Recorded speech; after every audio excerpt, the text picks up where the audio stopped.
हरे कृष्णा।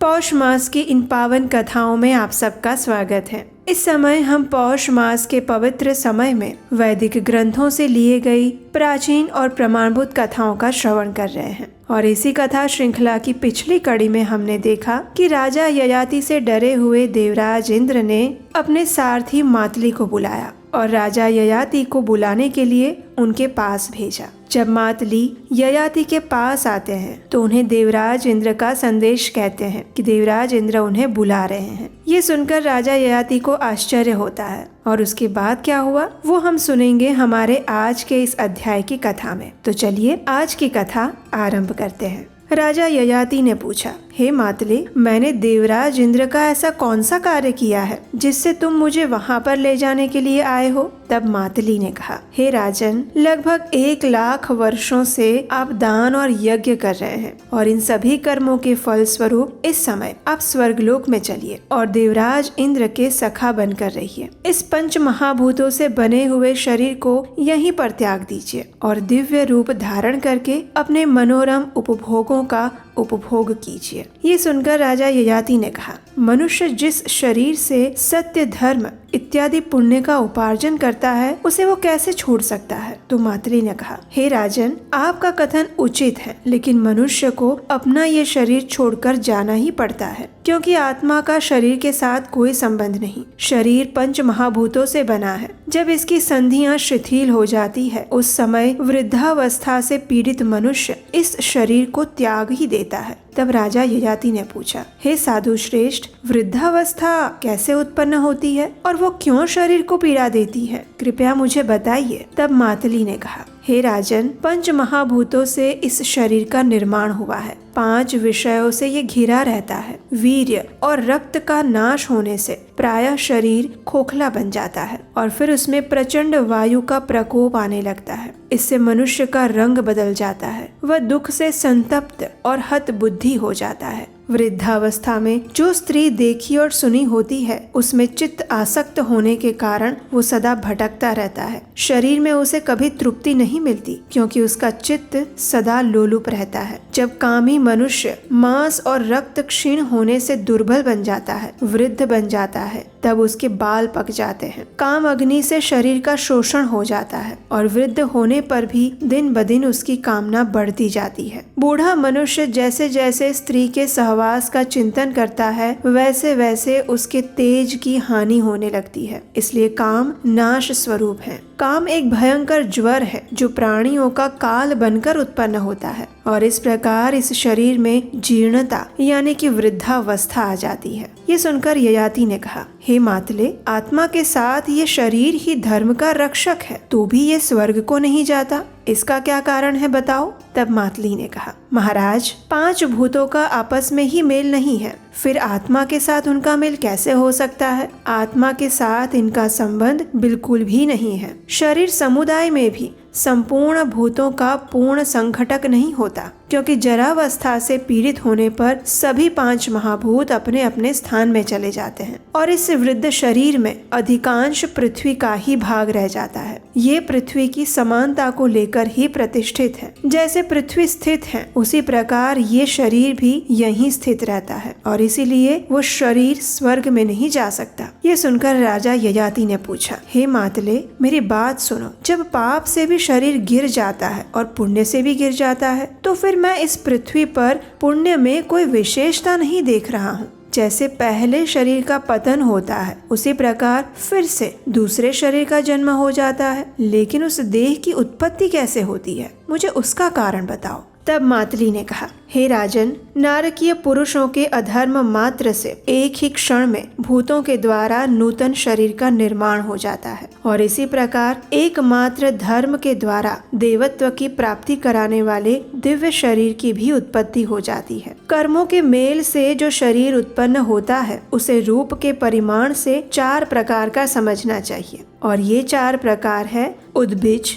स्वेदज, अंडज और जरायुज। स्थावरों को उद्भिज कहते हैं। उन्हें तृण, गुल्म, लता इत्यादि के स्वरूप में समझना चाहिए। कृमि, कीट, पतंग आदि प्राणी स्वेदज कहलाते हैं। सभी पक्षी, नाके, मछली आदि जीव अंडज कहलाते हैं और मनुष्य तथा 4 पैरों वाले पशुओं को जरायुज शरीर मानना चाहिए। भूमि के पानी से सींचे जाने पर बोए हुए अन्न में उसकी गर्मी चली जाती है और फिर वायु से संयुक्त होकर क्षेत्र में बीज जमने लगता है। पहले तपे हुए बीज जब पुनः जल से सींचे जाते हैं तब गर्मी के कारण उनमें मृदुता आ जाती है। फिर वे जड़ के रूप में बदल जाते हैं और उस मूल से ही अंकुर की उत्पत्ति होती है। अंकुर से पत्ते निकलते हैं, पत्ते से तना निकलता है, तने से कांड, कांड से प्रभव, प्रभव से दूध और दूध से तंडुल उत्पन्न होता है। जब ये तंडुल पक जाते हैं तो फिर अनाज की खेती तैयार हो जाती है। अनाजों में शाली यानी कि अगहनी धान से लेकर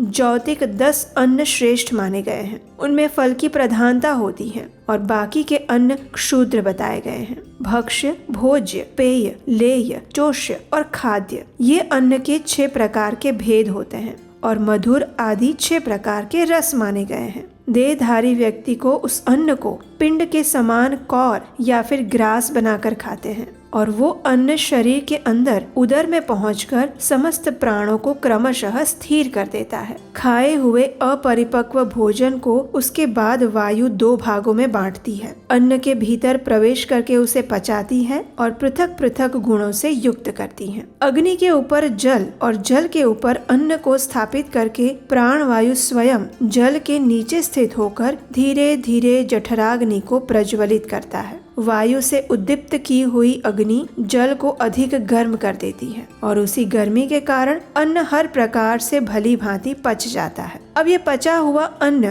कीट और रस इन 2 भागों में बट जाता है। इनमें कीट स्वरूप जो है वो मल के रूप में 12 छिद्रों द्वारा शरीर के बाहर निकलता है और ये 12 छिद्र हैं 2 कान, 2 नेत्र, 2 नासिका, जिह्वा, दांत, ओष्ठ, लिंग, गुदा और रोमकूप। ये सारे मल निकालने के 12 मार्ग हैं। इनके द्वारा कफ, पसीने और मल मूत्र आदि के रूप में शरीर का मैल निकल जाता है। हृदय कमल में शरीर की सभी नाड़ियां आबद्ध होती हैं। उनके मुख में प्राण अन्न का सूक्ष्म रस डाला करता है और वो बार बार उसी रस से नाड़ियों को भरता रहता है और रस से भरी हुई नाड़ियां संपूर्ण देह को तृप्त करती रहती हैं। नाड़ियों के मध्य में स्थित हुआ रस शरीर की गर्मी से पकने लगता है। उस रस के जब 2 पाक हो जाते हैं तब उसी से त्वचा, मांस, हड्डी, मज्जा, मेद और रुधिर उत्पन्न होते हैं। रक्त से रोम और मांस, मांस से केश और स्नायु, स्नायु से मज्जा और हड्डी और मज्जा तथा हड्डी से वसा की उत्पत्ति होती है।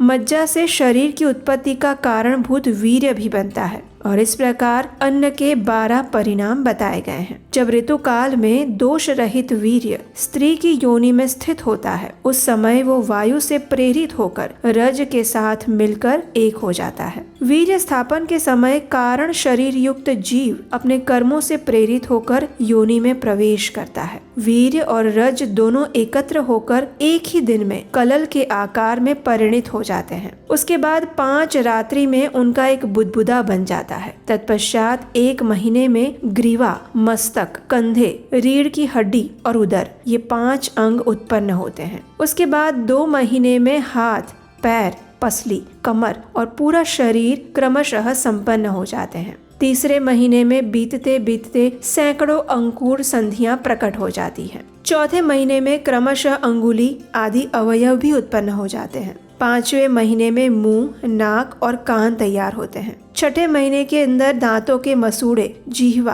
कानों के छिद्र प्रकट होते हैं। 7 महीनों में गुदा, लिंग, अंडकोश, उपस्थ और शरीर की संधियां प्रकट होती हैं। 8 मास बीतते बीतते शरीर का प्रत्येक अवयव केशों सहित पूरा मस्तक और अंगों की पृथक पृथक आकृतियां स्पष्ट हो जाती हैं। माता के आहार द्वारा जो 6 प्रकार का रस मिलता है उसी के बल से गर्भस्थ शिशु की प्रतिदिन पुष्टि होती रहती है। नाभि में जो नाल बंधा होता है उसी के द्वारा बालक को रस की प्राप्ति होती है। उसके बाद शरीर का पूर्ण विकास हो जाने पर जीव को स्मरण शक्ति प्राप्त होती है और वो दुख और सुख का अनुभव करने लगता है। उसे पूर्व जन्म में किए हुए कर्मों का, यहाँ तक कि निद्रा और शयन इत्यादि का भी स्मरण हो आता है। वो सोचने लगता है, मैंने अब तक हजारों योनियों में अनेकों बार चक्कर लगाए, इस समय भी अभी मैं जन्म ले रहा हूँ। मुझे पूर्व जन्मों की स्मृति आ रही है, अतः इस जन्म में मैं वो कल्याणकारी कार्य करूँगा जिससे मुझे फिर से दोबारा गर्भ में ना आना पड़े। मैं यहाँ से निकलने पर संसार बंधन की निवृत्ति करने वाले उत्तम ज्ञान को प्राप्त करने का प्रयास करूंगा।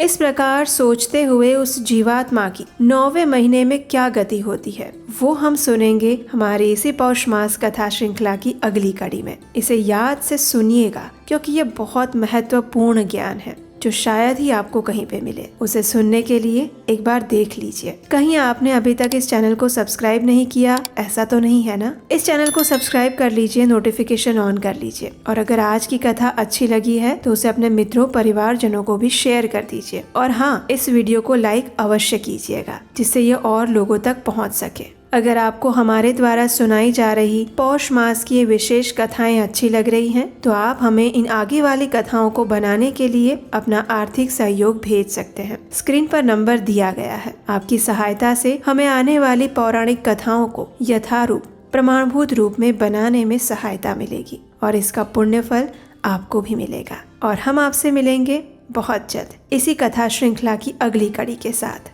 हरे कृष्णा।